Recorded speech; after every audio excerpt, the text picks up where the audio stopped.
servant enduring, suffering servant enduring the pain of the cross.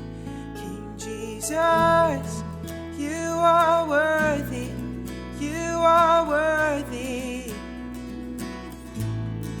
King Jesus, you are holy, you are holy. You're listening to the Centrepoint Vineyard podcast. We're a church on Sydney's northern beaches with Jesus and his kingdom at the centre. We hope this message is an encouragement to you. King Jesus, you are worthy, you are worthy. Well, it's been really precious to be doing this road to Jerusalem together as we've thought about Jesus and his journey to the cross. And it is Palm Sunday, but we're taking a step back as we are on this road to think about a time a little bit earlier as Jesus was on the road with his disciples. But I have a prayer for all of us that I thought I'd pray before I start. So let me read this for all of us. As we move into this morning and listen to your word, Lord, may you move us, O Spirit, to quieten our heart. Mend us, O Father, from yesterday's harms. From the discord of yesterday, resurrect our peace. From the discouragements of yesterday, resurrect our hope. From the weariness of yesterday, resurrect our strength. And from the doubts of yesterday, resurrect our faith. From the wounds of yesterday, resurrect our love. Let us enter this time, this new day, aware of our need and awake to your grace. Amen. So in case you don't know me, my name's Kath, my husband's Phil sitting there, and my sister and hubby are here, and a friend Helen is here as well, which is lovely. So Phil and I have moved down this way, and we're loving being a part of Centrepoint Vineyard and have really appreciated Jonathan and Tanya's pastoring and ministry. We are retired ministers, but I also did nursing, and so and because we're having this time of sharing, I'm going to share a little bit about me as I speak, which is not something I would normally do, but I think I am learning this is a gift we can give each other. So I hope that it actually is a blessing collectively. But before I begin, one of the things we've been walking through as a community in a general sense is practicing some of the spiritual rhythms that we find that the Lord has given us and returning to some of those ancient ways in a way with a new focus. And I have to admit, there have been thoughts that go through my mind. You know, when you're doing the spiritual practices like prayer and Bible reading and leaving margin in your day, trying to find silence, there's a little thought that goes through my head now and then. Now, how is this really impacting other people beyond myself? Like, what's this about really? Is it a bit navel-gazing? Although I love it, to be close to Jesus. And so I felt like God gave me this reminder just recently, and I wanted to tell you an experience I had. We often go down to the beach now, which I love. Walking along the beach, I was trying to practice that presence of being silent, being observant, noticing nature, thinking, Lord, what are you trying to say to me? And I came across some shells on the edge of the water, and all the shells were whole. And I thought, wow, that's unusual on the edge of the water to have this little group of whole shells. And I was looking at it and thinking, Lord, what are you saying to me here? And I bent down to pick one up. I also noticed they were just in one section. I was looking at the beach thinking, it's interesting that they just washed up here. And as I picked one up and turned it over in my hand, a woman came up and touched me on the arm and said, it means so much to me that you've stopped and noticed these shells. And I said, yeah, it's really interesting. They're just in this one patch. And she said, that's because I put them there. I've come back after 30 years overseas, a very hard 30 years. And I held these shells in a jar on a shelf overseas for 30 years. And I've returned them to the beach where I picked them up. So I said to her, well, do you want the ocean to take them? Was that your idea? And she said, no, I really wanted people to notice them and take something for themselves. So she picked one up and gave it to me. I already had one in my hand.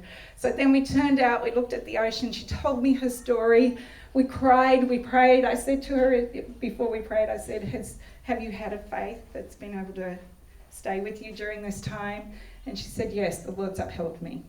And so we just prayed into the ocean, cried together, and I have my shell on my shelf that reminds me of her now to keep praying. So it was a little reminder from God that actually these things that we practice together and the coming together, the taking time, the leaving margin, the trying to slow down our busyness to notice something that God's trying to do actually leads us to people beyond ourselves. So here we are. In these past weeks, we've been doing the journey with Jesus and the disciples on the road to Jerusalem. And in a way, this part that we're looking at now is the last section of the journey that Jesus took. And it's, if you want to call it a Camino that we're taking, which really just means the way. Let's find the way with Jesus. Then let's think of it as that, with Jesus on the way. We're going to be thinking about the God who sees and seeks and saves, but we're also going to think about the people who seek and see. And I wanted to just give a bit of a context before we read Luke 18 and 19 sections of that. The scene, as Jonathan said already, is that as we've been going on this journey, it was Passover time. They were going up for Passover, up to Jerusalem. So Jesus and his disciples are not just walking by themselves anymore, they're walking with a crowd. And they're coming towards Jericho, which was the first city that was established after Joshua crossed over. And everything about that time that we're listening to, that we're reflecting on, held significance. So you can imagine the families walking together. If you've ever read the Psalms of Ascent, and if we've got time, I might read one quickly before we finish. But if you look through the Psalms, there's some that say the Psalm of Ascent. They was the songs the families were singing to each other as they walked along to Jerusalem to encourage them about the journey that they were taking. So they'd be singing these songs to each other. There'd be men, women, and children. And they would be remembering the stories, telling the stories to each other about the escape from Egypt, about the freedom that they had, about the importance of going to this place where a lamb would be killed so that their sins could be forgiven. The children would be asking them why they were eating unleavened bread on this journey, and the mothers would be telling them it was because they took the yeast out during that time as a sign of getting rid of what puffs us up. That getting rid of pride on this journey is very important. So here we are. We're here with all these people coming into Jericho, and the landscape was like, they called it a wadi. It was a valley where water ran. And that's why it was an important place, because it had an incredible resource of water. You remember Jericho was the place where they walked around the walls and worshipped and the walls fell down. Well, it's also still in existence and you can go there. And if I was with Jesus walking along the road, coming near to Jerusalem, and I knew there were fountains in Jericho, I'd want to rush in there and put my feet in there, which is what I did with a friend of mine when we went there on a hot day. And that is in Jericho, standing in the fountain just inside the gate. It's still quite a precious place. But I just think I would have been amongst the disciples going, why are we hanging out around here listening to people who are calling out? Let's get on there and get cooled down and have a meal. So I wonder where you would be in the crowd outside that gate. Jesus has already alluded to his followers that he's going to die. I don't think they really got it. We get it because we read it with hindsight. But I think of Jesus at this point as I'm reading this passage and I think, oh my gosh, if I knew I was going to die, I would not be very interested in other people. I'd probably be quite morose. I'd probably be devastated.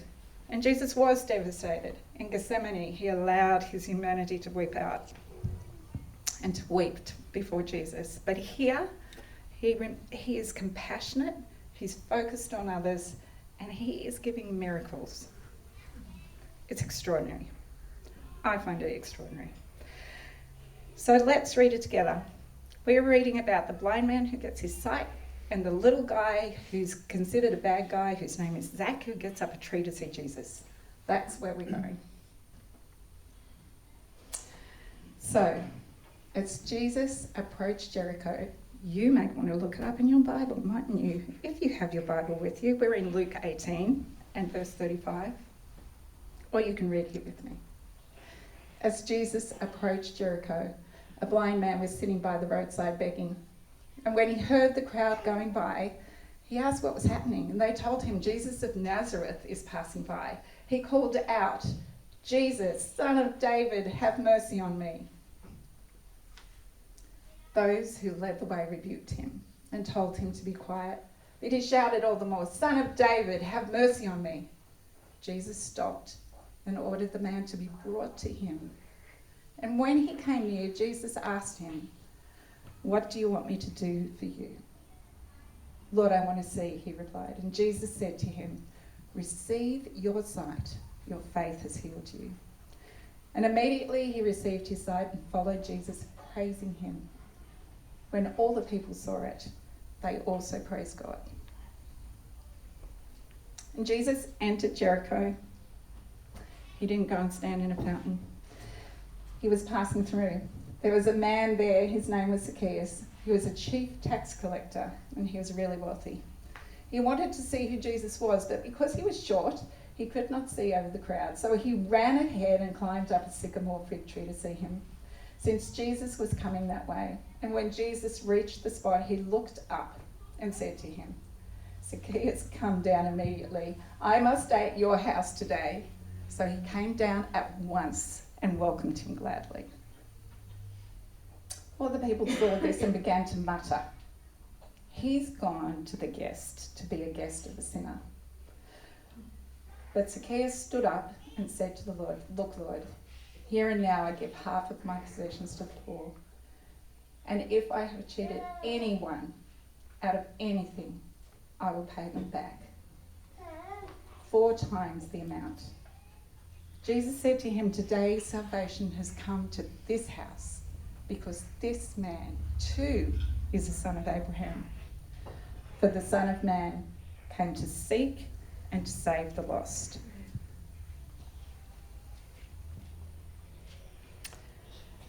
So I wonder what stood out to you in that passage as we read it. Was there something that you heard in a different way? We've heard these perhaps many times, or perhaps for the first time, as Sunday school stories.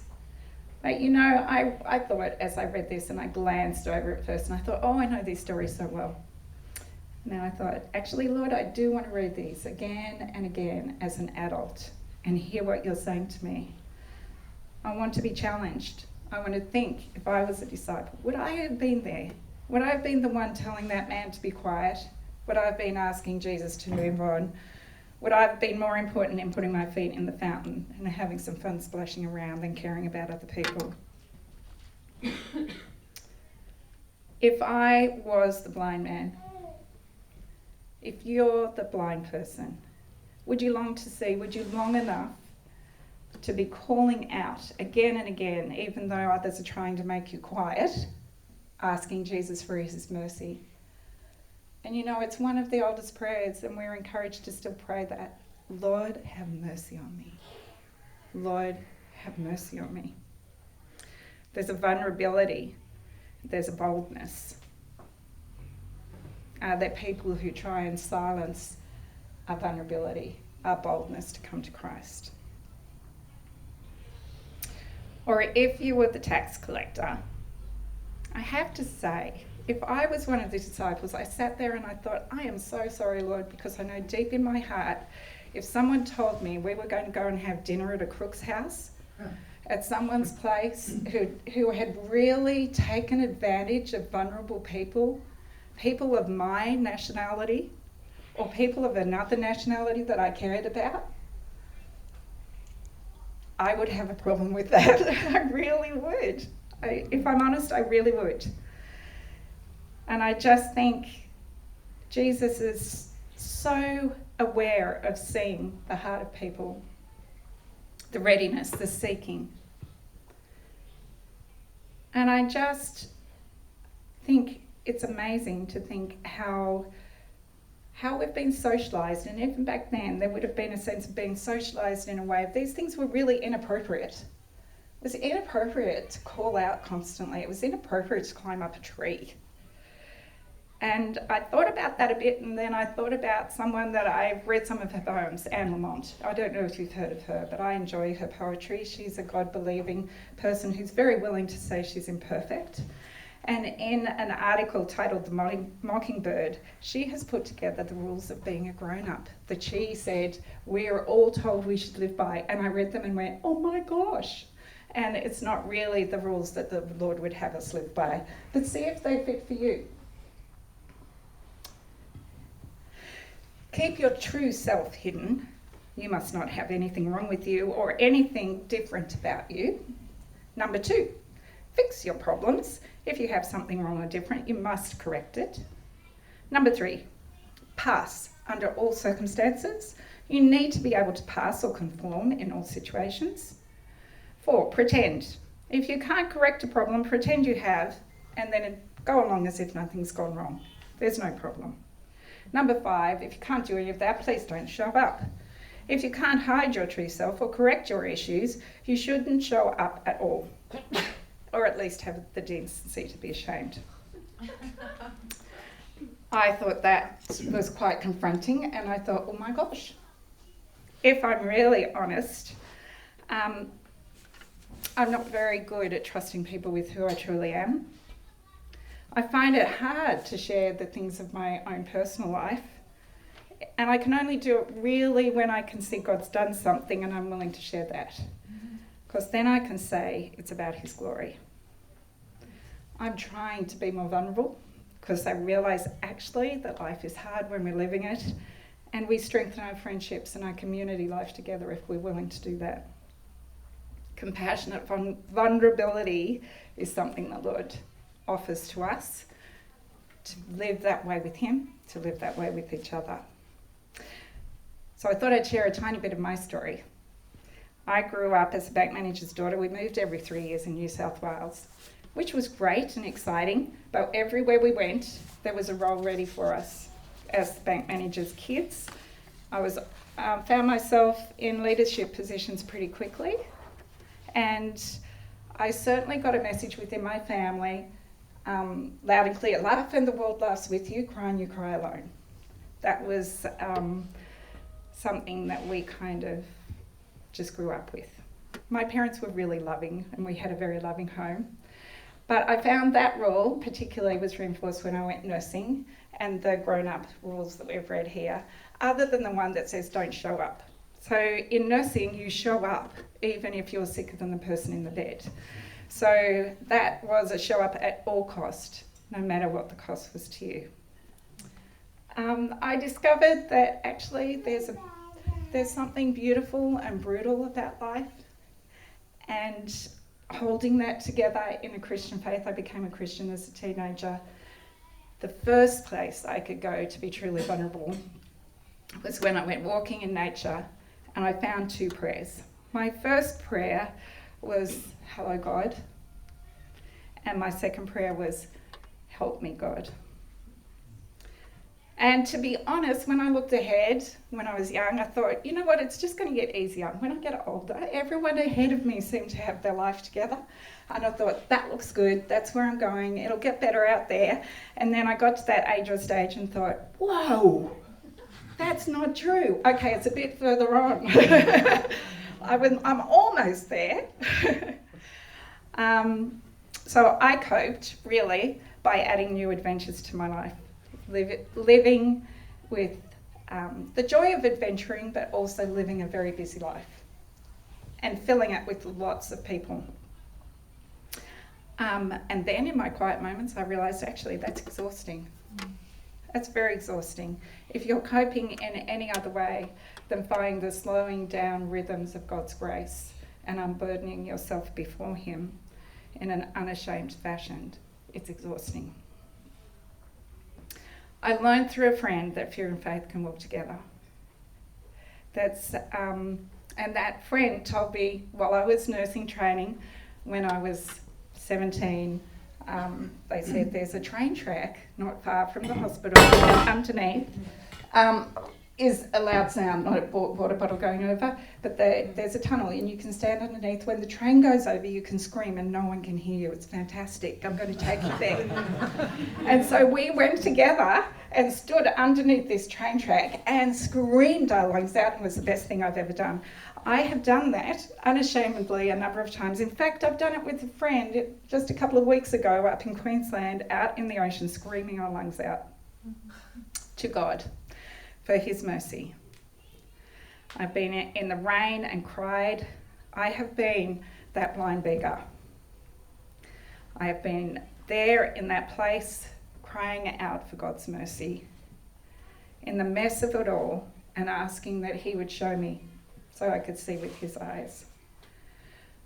And although I really don't like the idea of Zach, I have also been the bad guy. And I know there's times when I am desperate that I've been distanced from God, and maybe you know that too.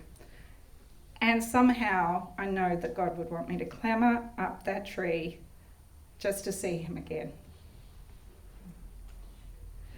So the reality is these guys got to the end of themselves, right?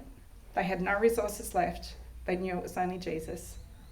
And I think that's what I get when I read this. It's an invitation to come more quickly to the end of myself and be desperate. Just try and stop. To try and stop. And just go, really, what am I holding on to that would be taking that space that I could be quietly with my Lord? Turns out I find it very difficult to lay down this all-together image because people constantly tell me I seem to have it all together, and I'm like, oh my gosh. Okay, so I've done very well creating this image for everybody, and you included apparently. And so I am just trying to ask for help to lay it down, to be with a community of believers who encourage that desperation, as Jonathan and Tanya do here, where we're able to ask for help, where we're able to say, hi God, and let the curtain between us and heaven pull back, and we can sit in God's presence and give him just everything there is to give. I'm understanding now that this is real wisdom, that wisdom doesn't look like you've got it all together. Wisdom looks like everything's a hot mess and we're desperate for God. It's humbling, it's choosing to be humbled rather than humiliated.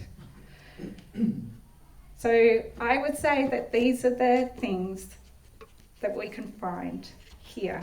A surrender. I'd like to say life will continue to blind us. There will be some days we will be the bad guy, but every day Jesus is just there. Unashamedly, we can draw near to him and he will draw near to us.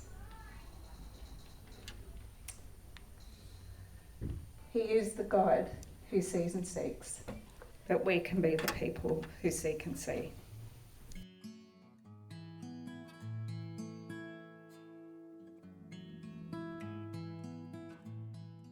Thanks so much for listening. To find out more, you can find us on Instagram, Facebook, or our website, centrepointvineyard.org. Music is King Jesus by Sam Glover. Pain of the cross, King Jesus, you are worthy, you are worthy. King Jesus, you are holy, you are holy. Holy Son, how we love thee, how we love thee. King Jesus,